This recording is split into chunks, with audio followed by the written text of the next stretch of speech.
Vamos a continuar, mis amados hermanos, con el estudio que estamos haciendo de la carta a los Hebreos, en su capítulo 11, que es un capítulo que nos habla sobre un tema que ustedes ya lo saben, ¿cierto? Los quiero escuchar a una voz que queda aquí en el audio. ¿De qué habla Hebreos 11?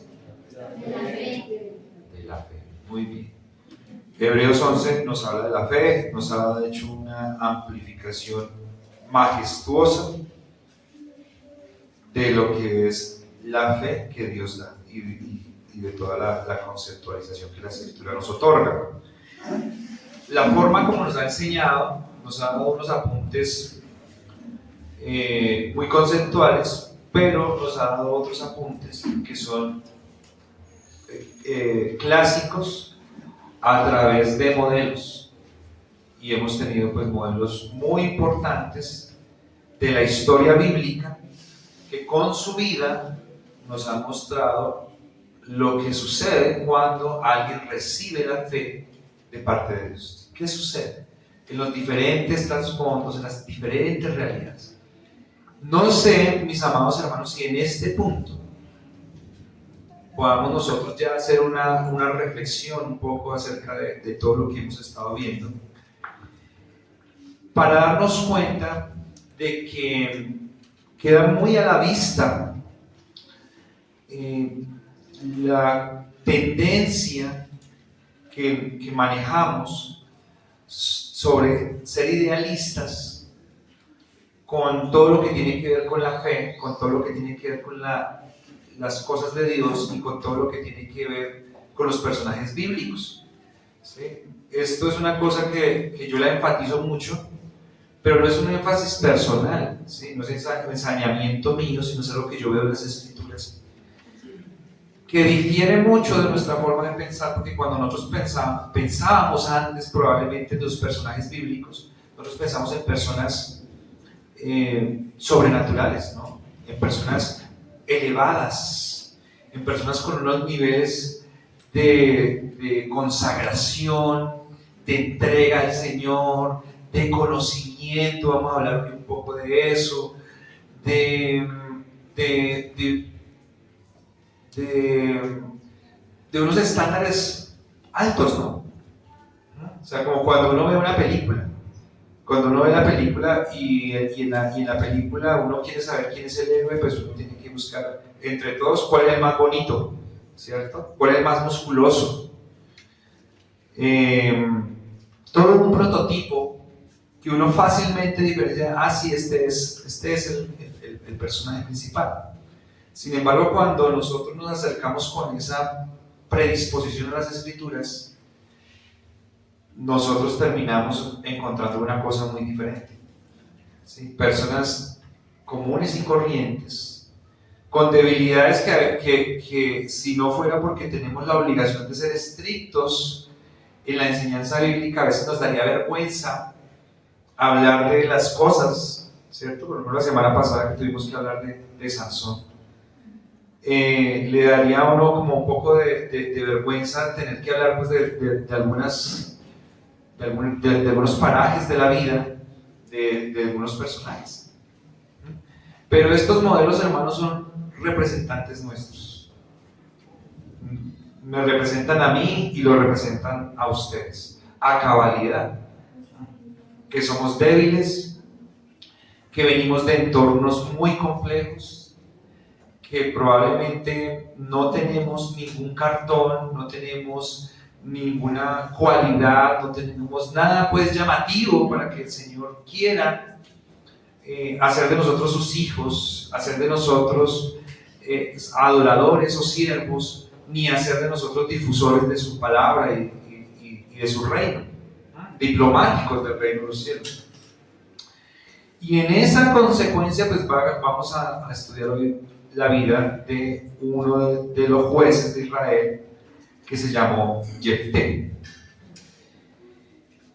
Y les voy a rogar, hermanos, que lean conmigo el versículo número 32 de Hebreos 11. Leámoslo todos, quiero escuchar la voz de los niños también, por favor. dice la palabra del Señor. ¿Y qué más digo? Porque el tiempo me faltaría contando de Gedeón, de Barak, de Sansón, de Jefté, de David, así como de Samuel y de los profetas. Amén. ¿Y qué más digo? Si uno solamente lee eso, uno dice, se le acabó el libreto al autor. Pero el autor después dice, no se me acabó el libreto, se me acabó el tiempo. No tengo tiempo suficiente para expandirme hablando de estos personajes.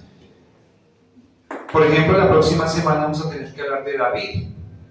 Y lo que sea que se hable de David la próxima semana acá, va a ser un brochazo. ¿Sí? Eso va a ser un escobazo, así como cuando dicen que barrió por donde pasa la suegra, una cosa así rápida.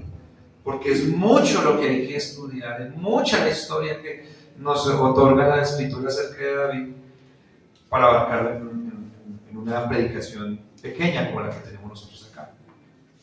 Entonces, el día de hoy vamos a hacer una parada, o estábamos hablando en algún momento de que esto era un desfile de hombres de las Escrituras. Hoy vamos a tener un desfile por acá. No quedó mucho espacio, pero me dijeron que atrás había quedado un corredor. Entonces, imagínense que por detrás hay un corredor y está pasando un personaje en la Escritura que se llamó Jefté. Jefté. Y no sé, mis queridos hermanos, si ustedes se han fijado, pero últimamente los versículos que se han tenido que aprender los niños, no ha sido a propósito, ¿sí? Aclara, no ha sido a propósito, pero en esos versículos que ellos han aprendido, por alguna razón de la vida, la palabra ramera ha sido permanente. ¿Sí? ¿Se han dado cuenta de eso? Y eso es interesante porque eso nos habla a nosotros de mucho de lo que tiene que ver con esa idealización que nosotros tenemos, porque hay palabras que para nosotros son indecibles, ¿sí? Cosas que para nosotros pensamos que en la casa de Dios y entre santos no se debiera ni siquiera ni pensar. Pero la Escritura, al contrario, nos habla con mucha claridad, con mucha contundencia acerca de las realidades de la pecaminosidad humana, para que nosotros no seamos corderitos que caemos por ahí fácilmente sin tener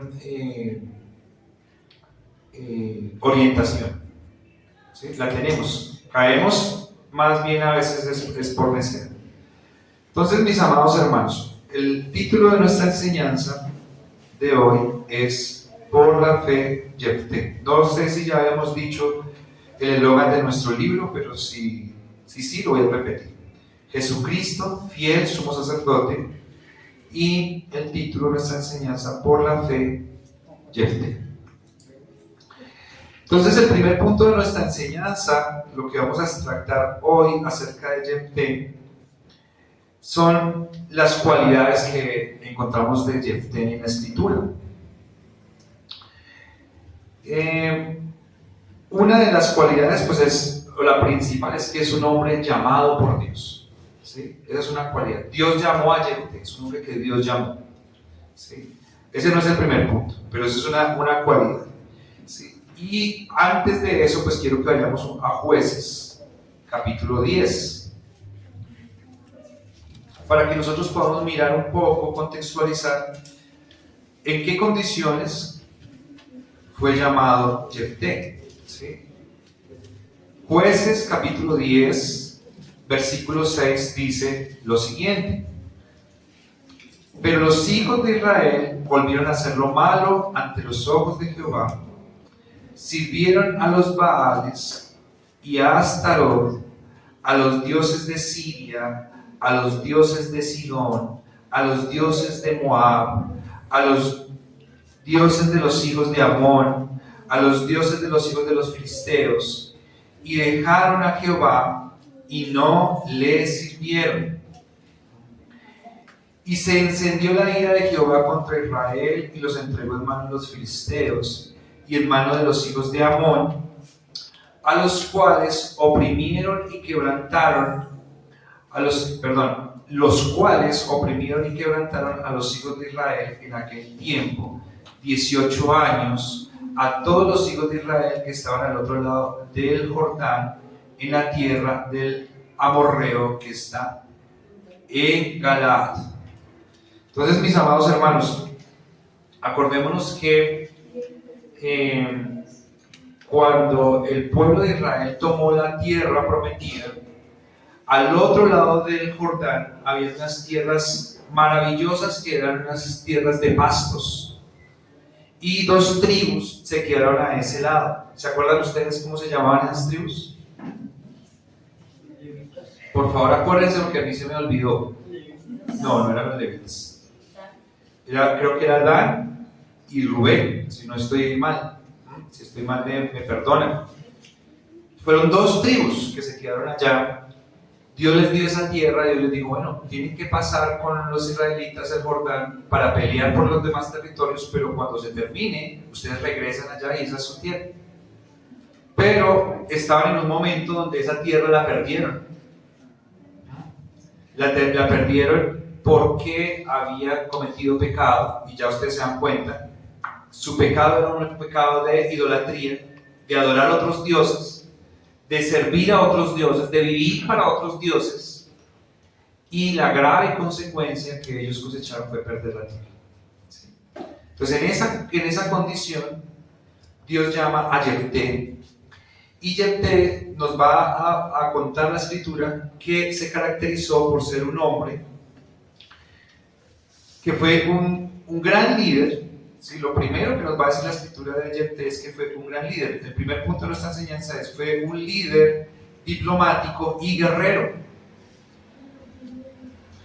Lo primero que nos va a decir la escritura, nos va a poner en manifiesto, es que Jefté era un hombre con unas cualidades de liderazgo visibles, vistosas, ¿sí? Llamativas, que la gente las podía evidenciar a flor de piel, ¿sí? Y eso es lo que se pone en manifiesto en el versículo que se aprendieron los niños para el día de hoy. ¿Sí se acuerdan? ¿Qué era Jefté? Valeroso. ¿Y qué más? Era esforzado y valeroso. Ese es el reconocimiento que va a tener la escritura. Entonces, claro, para nosotros esto es una obviedad, porque cuando estamos hablando de los hombres que recibieron la fe, Hebreos 11 nos habla de los hombres de la fe. Entonces uno dice, bueno, pues por supuesto, pues si es un hombre con fe tiene que tener cualidades, ¿no? Si es un hombre con fe, pues tiene que ser un hombre visible. Si es un hombre con fe, pues tiene que ser un hombre pues prominente entre su pueblo. Y pues Jefté verdaderamente fue un hombre prominente. Fue un hombre que Dios lo capacitó con unas cualidades que fueron reconocidas por el pueblo de Israel en un momento en el que estaban siendo asolados, y lo llamaron y lo traen para que defienda a Israel. ¿De dónde lo llaman? Él tiene una similitud con David, en el sentido de que le había tocado esconderse por problemas familiares que tenía, le ha tocado esconderse, y dice que los hombres ociosos se habían juntado con él, y que pues él era como el líder, ¿sí? Es decir, él era un líder militar. David, cuando se escondió en la cueva, también se convirtió en un líder militar, ¿sí? Mucha gente lo siguió. Dice que todos los endeudados, que todos los fracasados, que todos los que estaban mal, habían corrido a buscar a David a la cueva, y de ahí él formó su ejército, que al comienzo eran como alrededor de 300 personas, y fue en aumento, en ascenso. Esta similitud la tenemos acá en la vida de Jefté, en Jueces, donde nos dice que cuando él se fue a una ciudad que se llamaba Tob, a unos 26 kilómetros de Galaad, se juntaron con él unos hombres, y no nos cuenta más sobre qué era lo que se hacía, pero dice que salían con él. Entonces, recordemos, hermanos, que en la época de los jueces todavía no había rey, no había ejército. ustedes no encuentran en el Pentateuco ninguna normativa sobre ejércitos. ¿Sí? O sea, cuando había guerra, se llamaban a los hombres jóvenes, ellos se organizaban, pero no hay una normativa que diga, vea, el ejército se va a formar de esta manera, estas personas van a ser... O sea, no había un ejército permanente. ¿Sí? Como que toda la gente que estaba en capacidad de luchar en los momentos que se necesitaba se llamaban y salían a guerrear, pero no había lo que hoy conocemos nosotros como un ejército.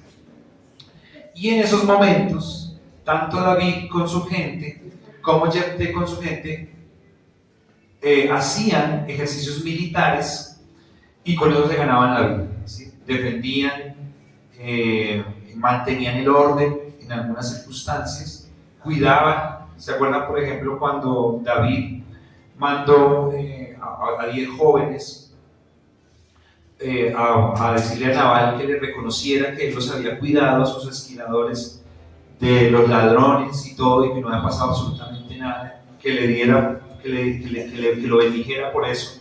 Y se armó todo un problema porque Nabal dijo, ¿quién es David? ¿Quién conoce a ese tal David? Algo así era lo que hacía Jefté. Y este Jefté, pues al haber huido, de alguna manera, nos va a decir la escritura que era un hombre que había sido como despreciado por su familia, aborrecido por su ciudad, pero que se le reconocía la capacidad de liderazgo que tenía. ¿Sí? Lo mismo que pasó con David, digamos que en una intensidad menor, una categoría menor, pero es muy similar. Se le reconocía ese liderazgo que tenía, y cuando entra en crisis, recordemos que Jefté fue antes que David, cuando entra en crisis Israel, lo mandaron a llamar y dijeron, venga, usted que es un guerrero, ¿qué era él? Niños, ¿cómo era?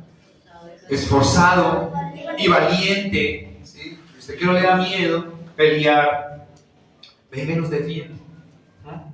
Venga y pelea por nosotros, venga, hágase cargo del ejército y luche a favor nuestro, sálvenos, porque los filisteos, porque los moabitas nos están atacando, ¿sí? Nos están atacando y nos están haciendo mucho daño.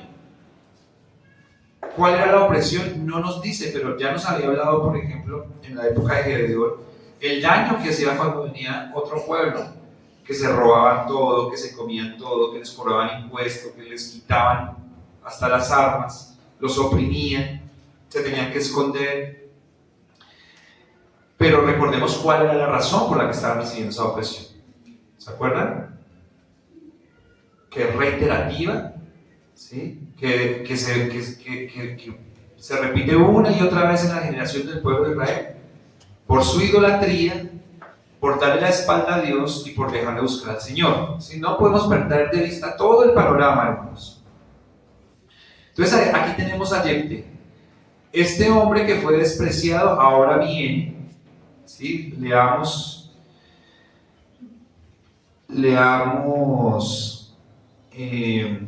Jueces capítulo 11, versículo 6, que dice: y dijeron a Jefté, ven y serás nuestro jefe para que peleemos contra los hijos de Amón. Versículo 7, Jefté respondió a los ancianos de Galaad, no me echasteis de la casa de mi padre, ¿por qué pues venís ahora a mí cuando estáis en aflicción? Entonces, este Jefté termina, después de ser un despreciado, termina dándoles una muestra maravillosa de ser un hombre muy capaz para la guerra y de ser un gran diplomático, ¿sí? También tienen que leerse Jueces 10, Jueces 11 y Jueces 12, donde nos habla de Jefté. Cuando a él lo llaman y le dicen, venga, defiéndanos, él manda 2 mensajeros a dar un mensaje al rey de Moab que se había venido a luchar contra ellos, y le dice, bueno, ¿qué pasó? ¿Por qué vienen a atacarnos?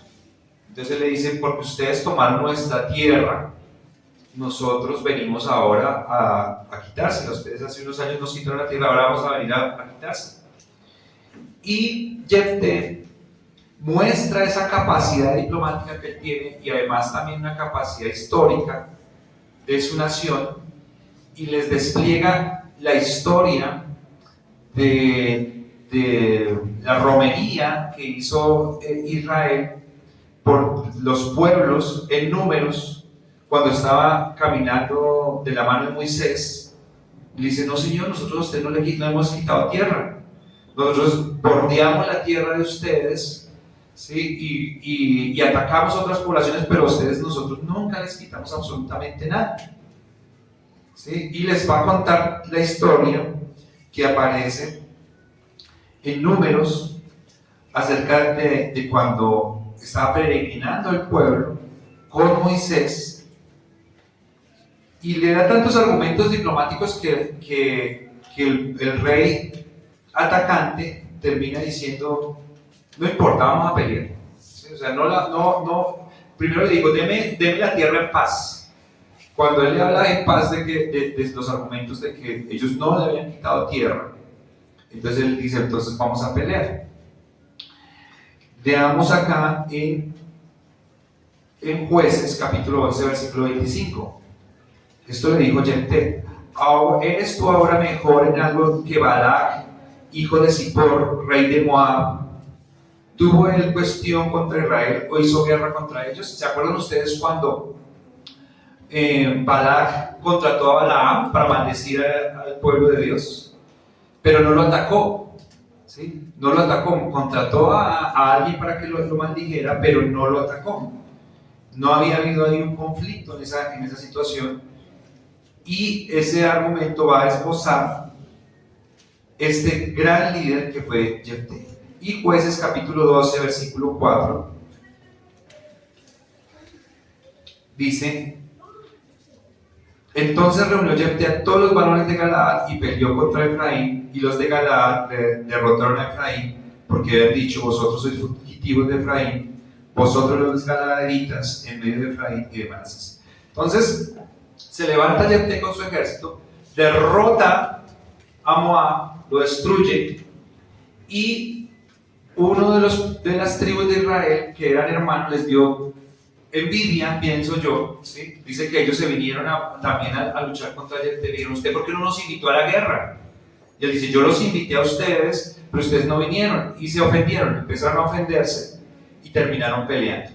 Al final Jefté va a defender la tierra de los moabitas, y también va a defender la tierra de sus propios hermanos, que eran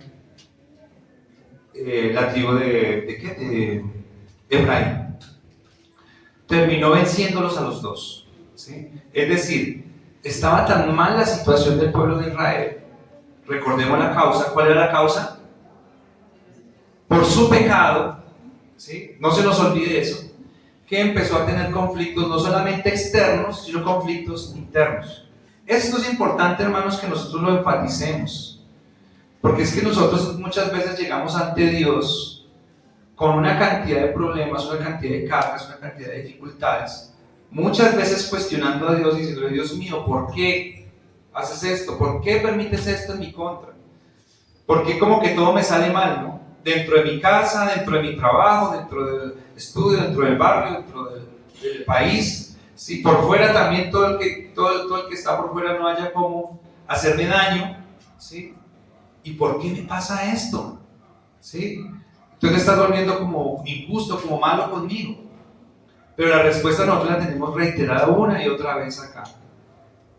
En la historia del pueblo de Israel, o sea, las maldiciones y las situaciones de dificultad no vienen sin causa, hermanos, ¿sí? Siempre tiene que haber un descuido, siempre tiene que haber un detonante que termina amplificando los males que nosotros recibimos, ¿sí? La vida ya tiene males naturales, mis queridos hermanos, ¿sí? La enfermedad,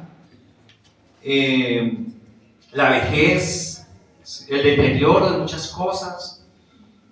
Hay males que son, o deterioros que vienen con la vida, vienen endosados, pero muchas veces con nuestro pecado nosotros terminamos agregando nuevos males, más males, mal al mal. Entonces, quedamos con este primer punto, mis amados hermanos. Por la fe, Jefté fue un líder diplomático y un líder guerrero. Vamos a la segunda arista, que esto es lo que me encanta de la historia bíblica. La segunda arista de lo que nos va a hablar la escritura acerca de Jefté es que fue un líder, un gran diplomático, pero con un pasado difícil. Qué contraste, ¿no? Ante nuestros ideales. Cuando nosotros pensamos en un gran hombre, en un hombre con grandes éxitos, pues uno se imagina que es la mata de la perfección y que viene de una cuna de oro. Pero cuando uno ve la historia bíblica y aún la historia en la vida real, a veces es que somos como muy novelescos, hermanos. A veces nos apegamos mucho a unas ficciones que no tienen sustento en la realidad. Pero nos va a decir la escritura, nos va a hablar de otros aspectos de Jefté que son muy interesantes. Vamos a recordar el versículo que se aprendieron los niños. Jefté Galaadita era esforzado y valiente. ¿No hay ningún niño que haya aprendido el versículo? Yo fui el único niño. Valeroso, era hijo de una mujer ramera y su padre era padre. Ajá, y el padre de Jefté era Galad. ¿Cómo les parece a ustedes esa presentación? ¿Sí? ¿Cómo les parece a ustedes esa presentación en la hoja de vida de Jefté? Hombre esforzado y valeroso, hijo de una mujer ramera. Si ustedes trabajaran en recursos humanos y encontraran un perfil como el de Jefté, ¿será que ustedes lo reciben en el trabajo? ¿Les parecería interesante? No, ¿cierto? Eso son esas cosas de la vida de uno, esos episodios de la vida de uno que uno no habla. ¿Sí? Que uno no quiere pues como poner un cuadro y decir, vea, a mí me pasó esta desgracia, sépanlo todo. No, a nadie le interesa eso. La pregunta es, ¿por qué la escritura sí le interesa hacer esos énfasis en estos temas, en estos asuntos? Lo que yo les decía, ¿por qué es tan escueta la escritura al revelarnos estas intimidades de los personajes? ¿Por qué? ¿Tiene que haber un por qué? ¿O creen que es al azar? No, es intencional. Es intencional. Este hombre valeroso, nos va a decir la escritura, y nos va a reiterar unos condicionantes que nosotros como seres humanos tenemos, todos, que son nuestro entorno.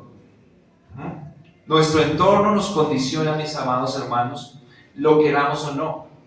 Nosotros no podemos negar nuestro pasado, nosotros no podemos negar nuestra vida, nosotros no podemos negar las cosas que hemos hecho, porque somos lo que nos ha pasado. Somos lo que nos ha rodeado. Esa es la verdad.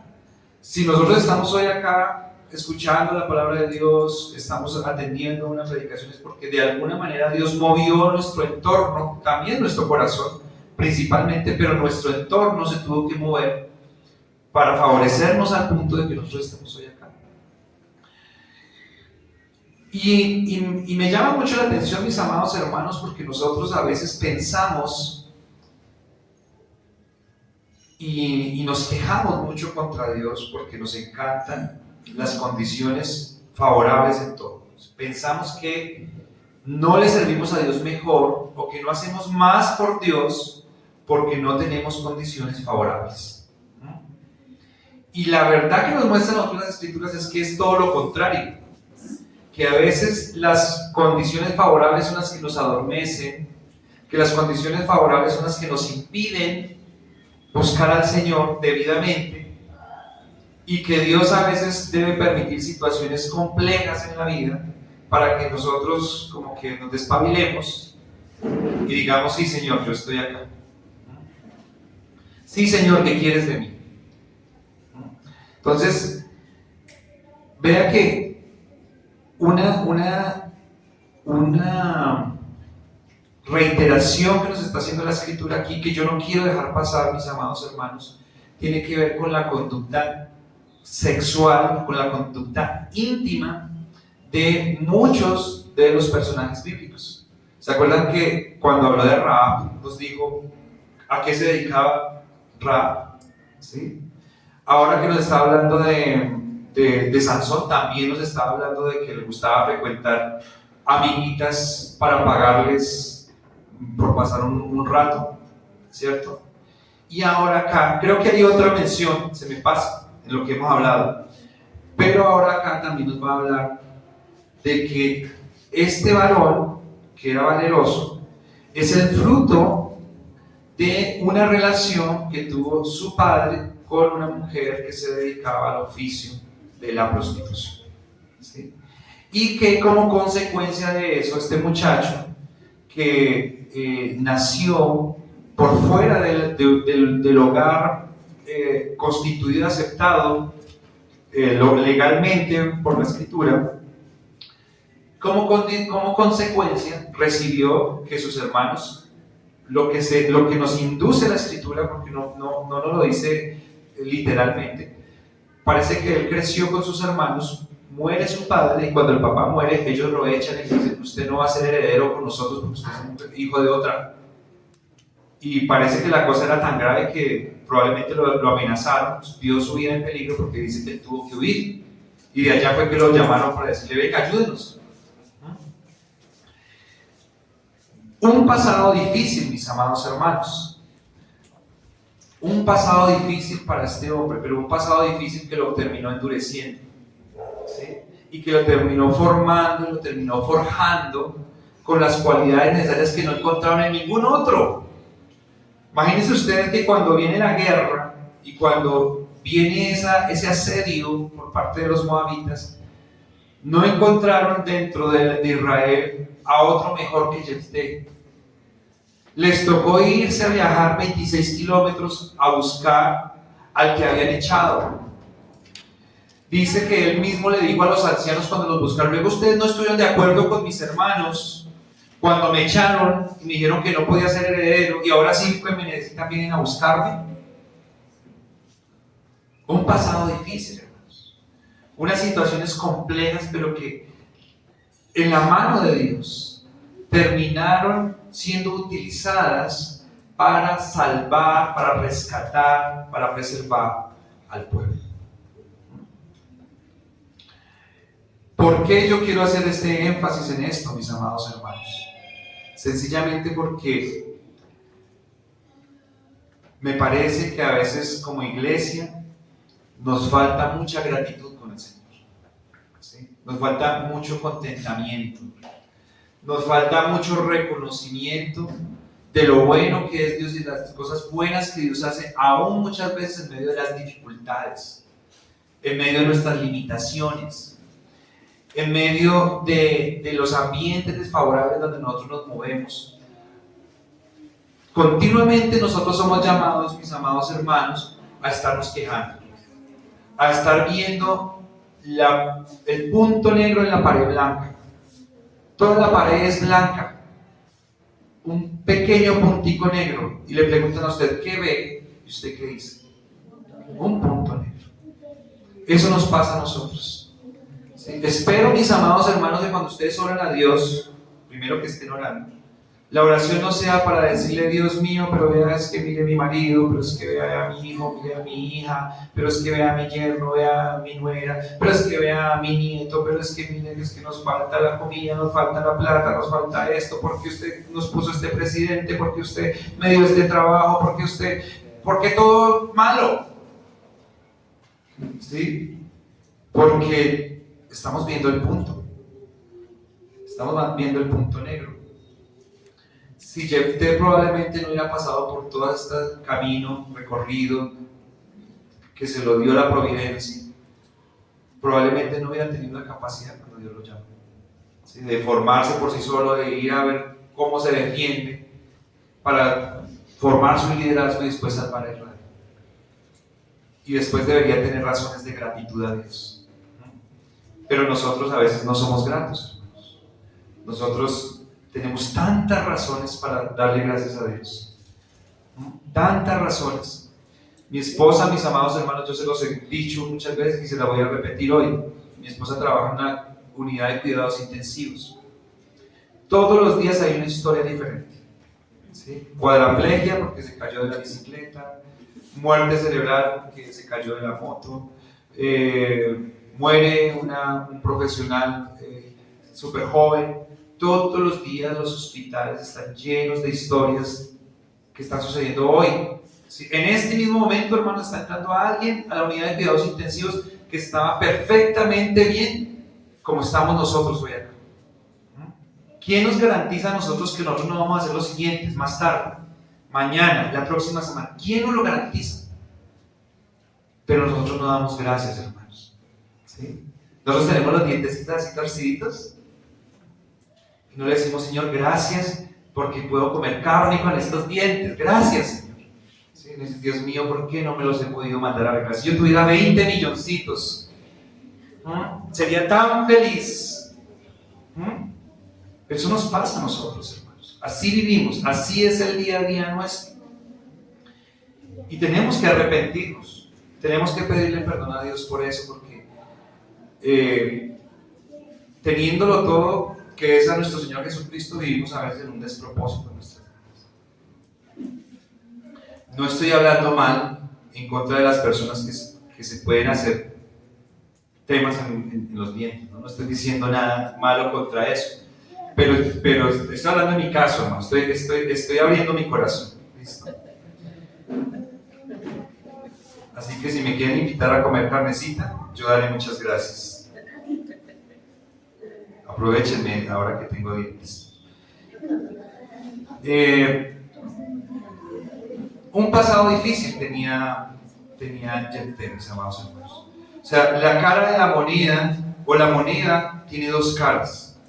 Nos la ha mostrado con todos los personajes bíblicos que nos ha venido enseñando la carta de Hebreos, pero esta también nos lo muestra.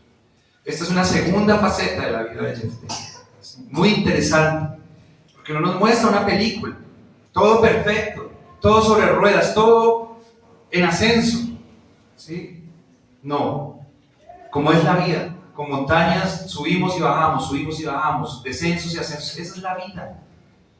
Un día estamos arriba, un día estamos abajo, un día estamos en la mitad. Esa es la vida, hermanos. A eso vinimos. ¿No?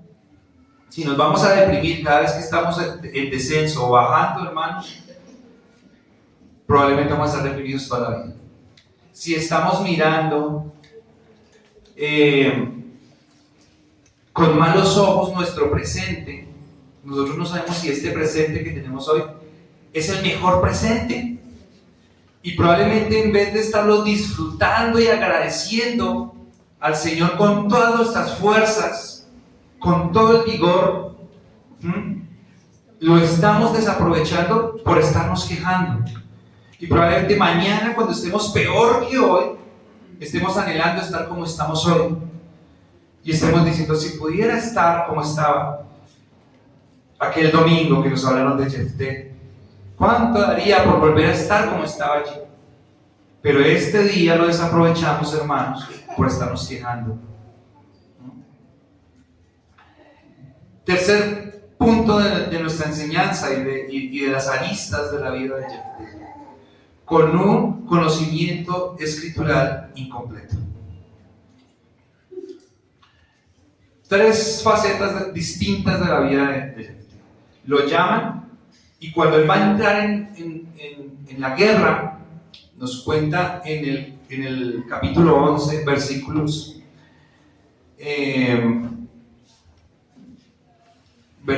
no mentiras, 12. Perdónenme, yo lo miro acá. 11:30. Cuando él va a entrar en guerra, él quería asegurar la victoria, él quería asegurarse de que iba a ganar. Y cuando va a entrar, entonces él le hace una promesa a Dios.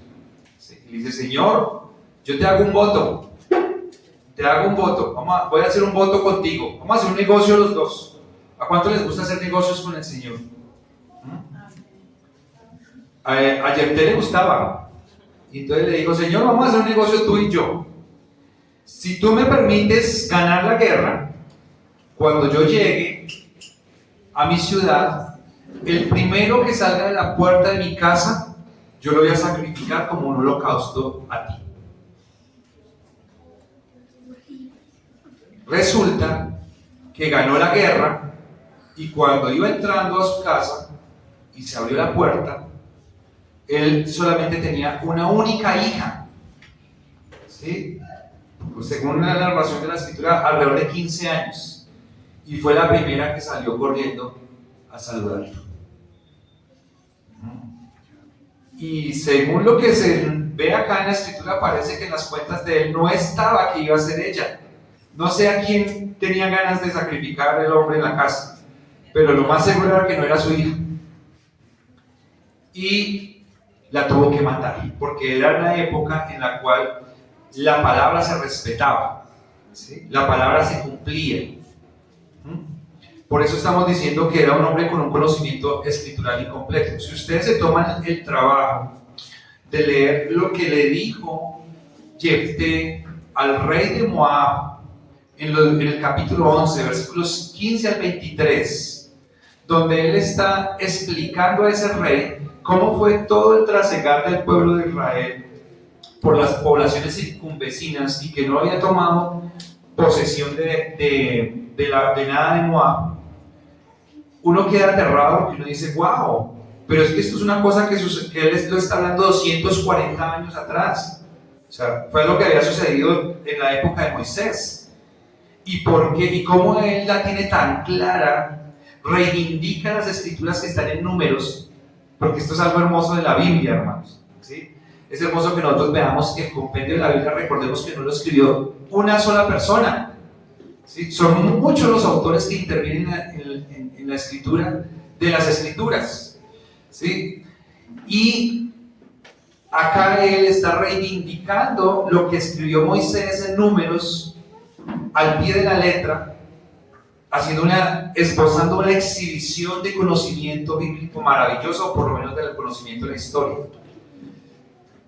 Ahora nos entra una pregunta, mis amados hermanos.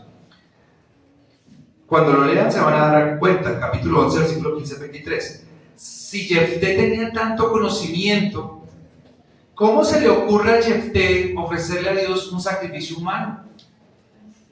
Si las escrituras en el Pentateuco son extremadamente francas a la hora de decir que Dios abomina, detesta los sacrificios humanos. ¿Cómo le va a hacer un voto de esos a Dios? ¿Cómo le va a hacer un voto de esos a Dios? No sé si alguna de las damas de acá le tengan miedo a algún insecto, ¿sí? Algunas ven la cucaracha o se la imaginan y quieren salir corriendo. Supongamos que usted detesta las cucarachas, que usted dice cucaracha y está parada en el techo. Y el día de su cumpleaños le llevan una caja así de grande y usted la abre. ¿Y qué es?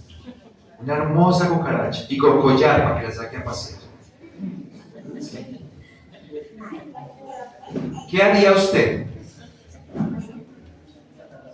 Pues exactamente eso, mucho peor, ¿sí?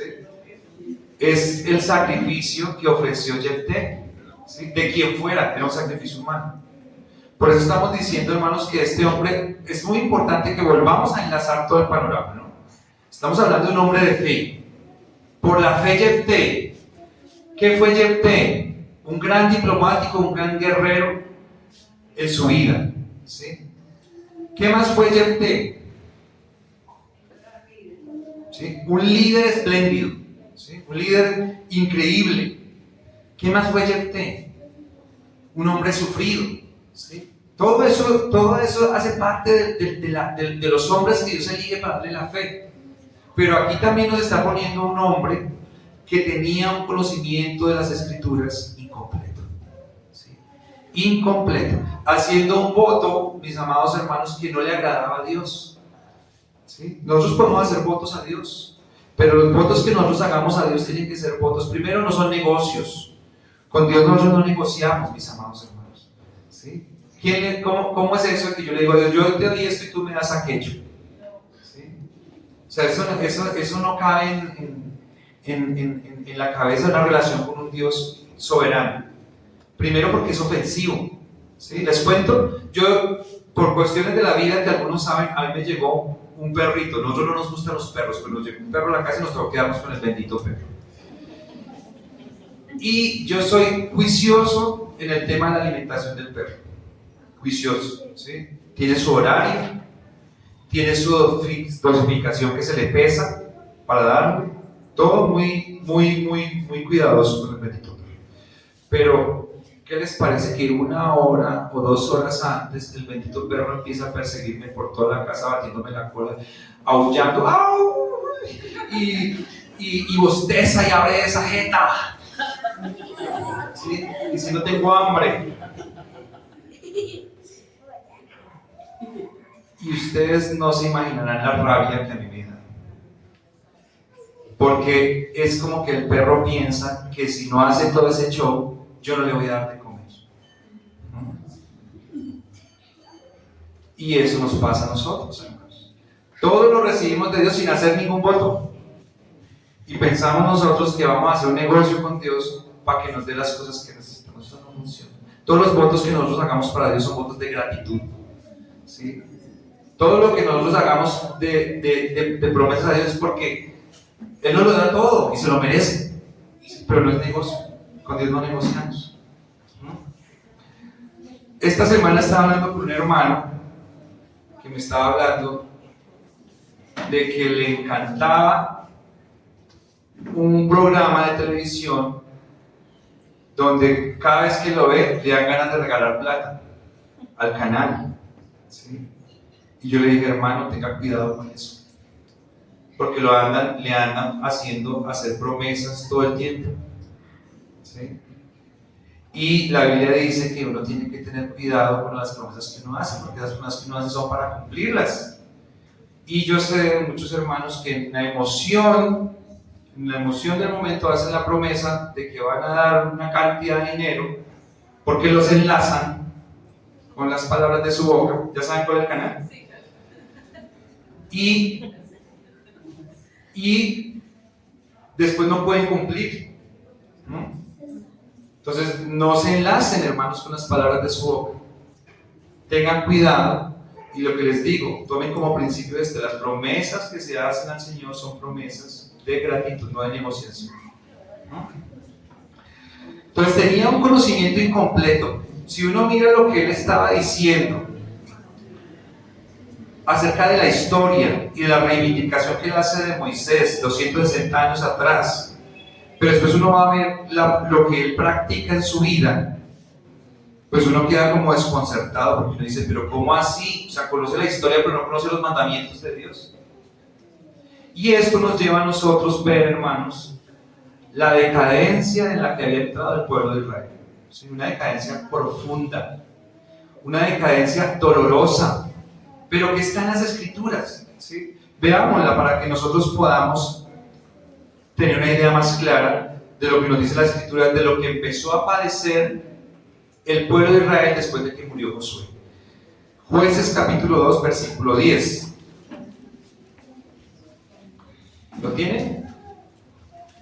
Dice: y toda aquella generación también fue reunida a sus padres. ¿De quién está hablando? De toda la generación que era contemporánea a Josué y que hicieron toda la conquista del pueblo de Israel.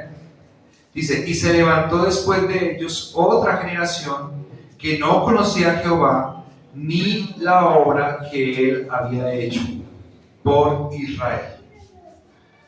O sea, realmente Jefté tenía un conocimiento de la historia, de los sucesos históricos, pero estaba muy desacomodado con respecto a la doctrina bíblica, a la moral bíblica y a muchos otros compuestos de las exigencias de adoración que Dios requiere.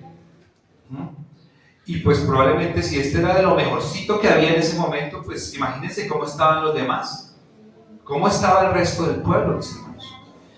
Y esto ya lo hemos visto, lo vimos con con Sansón, lo vimos con Gedeón, lo vimos con Barak, lo vemos con Jefté. Siempre el pueblo de Dios pasando por momentos de decadencia, de adoración, de decadencia en la búsqueda del Señor. Siempre el pueblo clamando a Dios en el último momento: Señor, ayúdame, sácame de esto porque no puedo. Y siempre una constante, hermanos, que es que Dios los termina bendiciendo. Miren ustedes acá en Jueces, cuando ellos le hablan a Dios, le dicen que 10:10, léanlo conmigo para que ustedes lo retengan en su mente. Jueces 10:10 dice: entonces los hijos de Israel clamaron a Jehová diciendo: nosotros hemos pecado contra ti porque hemos dejado a nuestro Dios y servido a los Baales. Y vean lo que les contesta el Señor en el versículo 13. Mas vosotros, léanlo conmigo, hermanos, por favor, para que suena mejor. Mas vosotros me habéis dejado y habéis servido a dioses ajenos. Por tanto, yo no os libraré más. ¿Qué es lo que dice el Señor? ¿Qué es lo que les dice? ¿Cómo le responden? No los voy a librar más, ¿sí? Ni se les ocurra que yo les voy a seguir ayudando a ustedes abandonándome y actuando mal contra mí, ¿sí? Y vean lo que prosigue ahí. Mire, versículo 14, leanlo conmigo también. Andad y clamad a los dioses que os habéis elegido, que os libren ellos en el tiempo de vuestra aflicción. Excelente. Ahora déjenme leer el 15. Y los hijos de Israel respondieron a Jehová: hemos pecado, haz tú con nosotros como bien te parezca, solo te rogamos que nos libres en este día. Y quitaron de entre sí los dioses ajenos y sirvieron a Jehová, y él fue angustiado a causa de la aflicción de Israel. ¿Quién es él? Dios. Fue angustiado a causa de la aflicción de Israel, a causa de que dieron una muestra de arrepentimiento genuino, de que dieron pasos de arrepentimiento, y a pesar de que él había dicho que no los iba a librar más, ¿qué terminó haciendo? Qué interesante esa constante, mis amados hermanos. ¿Sí? El pueblo es un constante pecador y constantemente se aparta de Dios. Y Dios es un constante perdonador y constante misericordioso, en el cual nosotros podemos hallar esperanza y consuelo y ayuda si nosotros se la pedimos a Dios de todo nuestro corazón. ¿Cómo les parece a ustedes, mis amados hermanos? Sin embargo, yo quiero que nos quedemos con esto antes de terminar, y es de pensar en esta realidad, porque esta realidad no es del pueblo de Israel. No pensemos, hermanos, que esta realidad es del pueblo de Israel. Esa no está en nuestra realidad. La tendencia nuestra es de apartarnos de nuestro Dios continuamente. La tendencia nuestra es que cuando estamos bien, nosotros nos hacemos los difíciles. La realidad es que muchas veces tenemos que ser sometidos a pruebas difíciles para que nos consagremos a Dios con todo el corazón.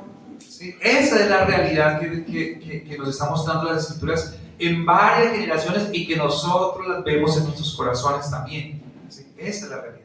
Pero hay esperanza, hermanos, porque a veces nosotros pensamos que nos hemos equivocado tanto que ya mejor ni para qué le pedimos a Dios. Esta gente me llama la atención porque fueron tercos. Dios le dijo: no les voy a ayudar. Y dijeron: no importa, haga lo que quiera, nosotros dejamos los dioses, lo empezamos a orar a usted, y Dios los termina ayudando.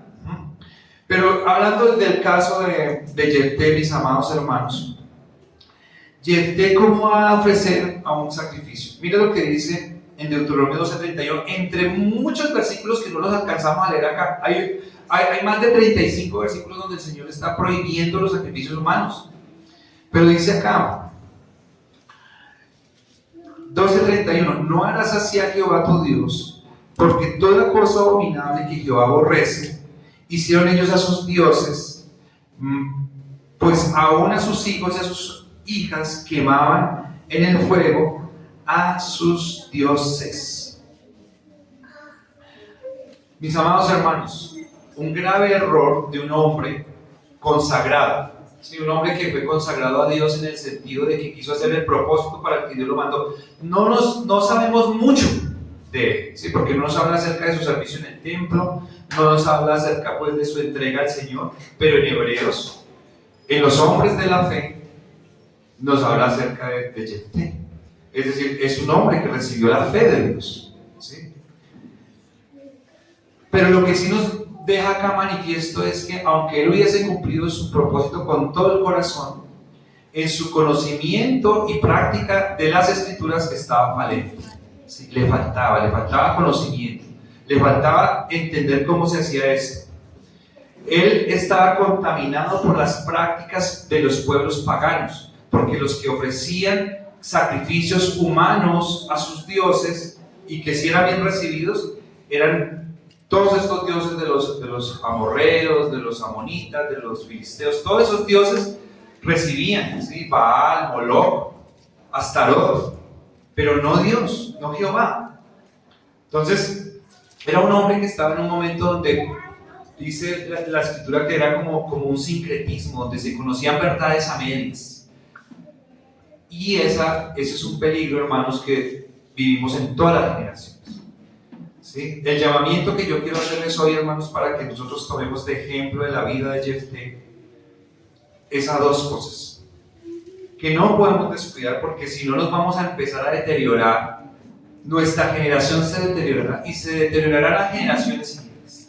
El primero, pidámosle a Dios, hermanos, y hagamos el esfuerzo de encontrar disciplinas que nos ayuden a estudiar más y mejor las Escrituras como individuos, ¿sí?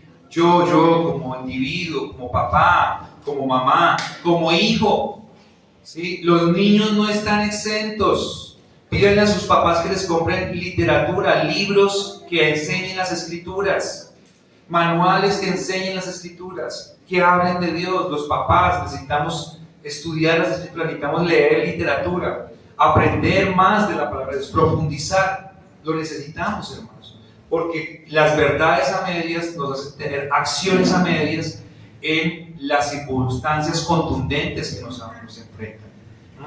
Necesitamos aprender. Dios nos da todas las fórmulas para manejar nuestras finanzas, para movernos civilmente, para manejar nuestras relaciones.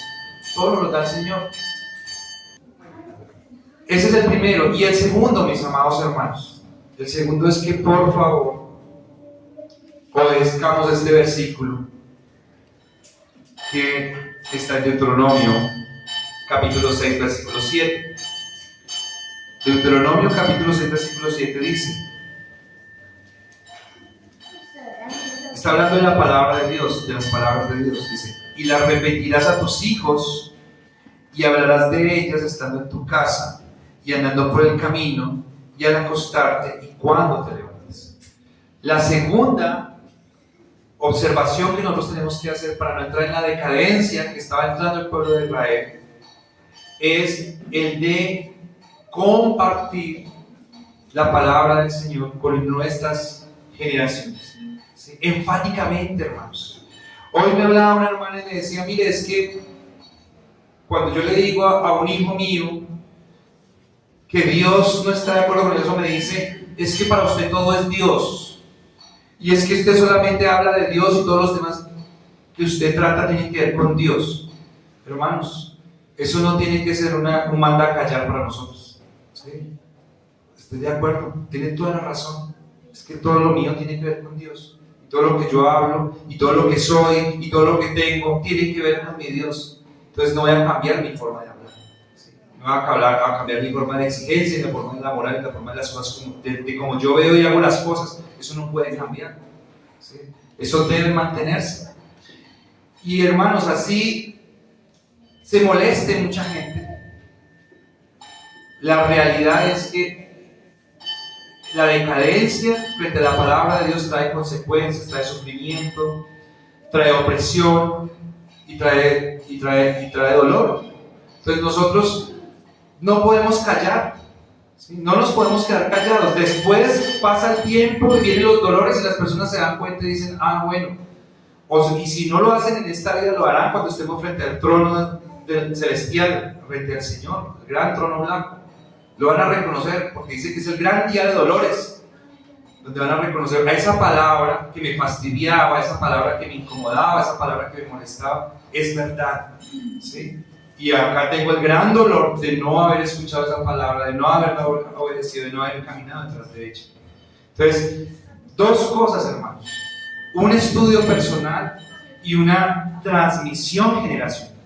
Si nosotros, hermanos, comprometemos con ese trabajo, nosotros vamos a garantizar mucho para el futuro de nuestros hijos, de nuestra sociedad y de lo que nos queda, porque realmente la sociedad que tenemos y en la que vivimos en este momento en Colombia es un despojo, ¿sí? Y muchos de los sufrimientos que estamos viviendo, de las situaciones políticas, de las situaciones ambientales y a todo nivel que nosotros vivimos, son la consecuencia de una sola cosa, y eso es de haber dejado a nuestro Dios, ¿sí? O en muchos casos de no haberlo buscado nunca, ¿sí? De vivir como una sociedad pagana.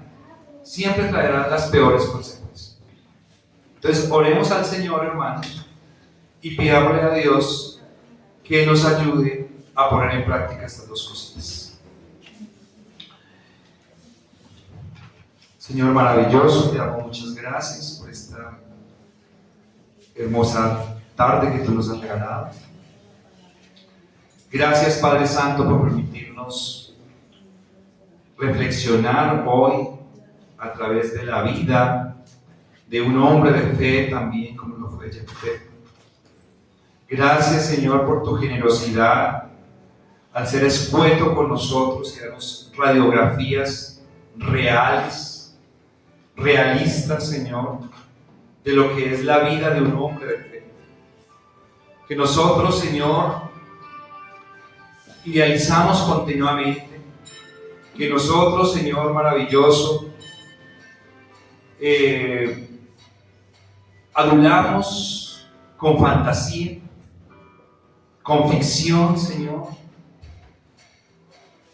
deseando, Señor, ambientes, circunstancias, medios perfectos, pero que tú con claridad nos muestras en la Escritura que eso jamás ha pasado y jamás pasará. Que todos, Señor, estamos compuestos de realidades complejas, en algunas áreas más que en otras, pero que la perfección, Señor, solamente la veremos cuando estemos disfrutando contigo del reino de los cielos. Gracias por la vida de Jefté. Qué doloroso, Señor, ese sacrificio que él tuvo que hacer de su hijo. Qué dolorosa, Señor, esa consecuencia que él tuvo que sufrir con lo más preciado que tenía, su hijita, su única hija. Qué doloroso, Señor, es el costo de la ignorancia. Qué doloroso, Señor, es tener que sufrir por haber perdido el tiempo. Hoy te queremos pedir, Señor, que nos perdones. Perdónanos, Señor maravilloso, porque aunque todos, la mayoría de nosotros, tenemos una Biblia en nuestra casa, podemos pasar el día o los días sin revisarla, sin atesorarla, sin escudriñarla, sin consultarla para las diferentes situaciones que se nos van presentando, pero haciendo otras actividades, a veces de ocio, a veces, Señor, de placer, a veces, Señor, de costumbre. Haciendo esas otras cosas, Señor, no se nos pasa la semana, se nos pasa siquiera un día, pero no una semana. Y después nos equivocamos, Señor, y te estamos preguntando por qué. Perdónanos, Señor. Perdónanos por el conocimiento incompleto que tengamos de las Escrituras. Perdónanos. Perdónanos por no interesarnos por ellas lo suficiente. Y te pedimos, Señor, que nos ayudes. Hoy te lo suplicamos como iglesia. Ayúdanos a interesarnos más por tu palabra. Reconocemos, Señor, que no es nuestro mayor interés. Probablemente lo es emocionalmente. Y intelectualmente aceptamos que es lo más importante. Pero con nuestra vida, con nuestros hechos, con nuestras prácticas, Señor, decimos que no es lo más importante. Decimos que son más importantes otras cosas. Perdónanos, Señor, y ayúdanos. Te lo suplicamos. Ayúdanos, Señor. Ayúdanos a amar tu palabra.